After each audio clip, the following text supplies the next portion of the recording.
ගම්පොළ පුපුරැස්ස රජතලාව ප්‍රදේශයේ පදිංචි අවුරුදු 90ක් වෙන සයතරු මවක් දින දෙකක් පුරා අතුරුදන්ව සිටියදී පුපුරැස්ස ගලේ කන්ද කියන අඩි 2000ක් උස කන්දක ඉති හොයාගෙන තියෙනවා. පඳුරු සහිත ඝන කැලෑවක ගල්කුළු හා කටු පඳුරු අතරින් මෙච්චර උසකට මේ අම්මා ගියේ කොහොමද කියලා ගම්වාසීන්ට හරි පුදුමයි. මේ අම්මගේ දූ දරුවන් 5 දෙනෙක්ම විවාහ වෙලා ජීවත් වෙන්නේ මේ රජතලාව ප්‍රදේශයේම තමයි. කල්පනා ශක්තිය ටිකක් අඩු තමන්ගේ බාල පුතාත් එක්ක තමයි මේ අම්මා ඉඳලා තියෙන්නේ.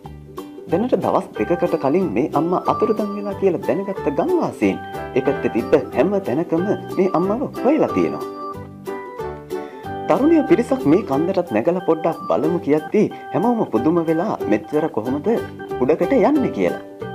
කොහොම වුණත් අන්තිමේට මේ කන්ද නැගගෙන උඩට ගිය මේ තරුණයන්ට කඳ මුදුනේ ගලක් උඩ වාඩි වෙලා රාත්‍රී දෙකක් ආහාරයක්වත් වතුර ටිකක්වත් නැතුව හිටපු මේ අම්මව හම්බ වෙලා.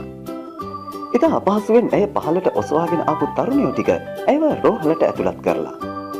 මේ අම්මව හොයාගන්න මෙහෙයුමට පුපුරැස්ස පොලිසියේ ස්ථානාධිපති පොලිස් පරීක්ෂක මනෝරංජන් මහදාගේ මෙහෙයවීමෙන් පොලිස් නිලධාරීන්ද සහභාගී වුණා.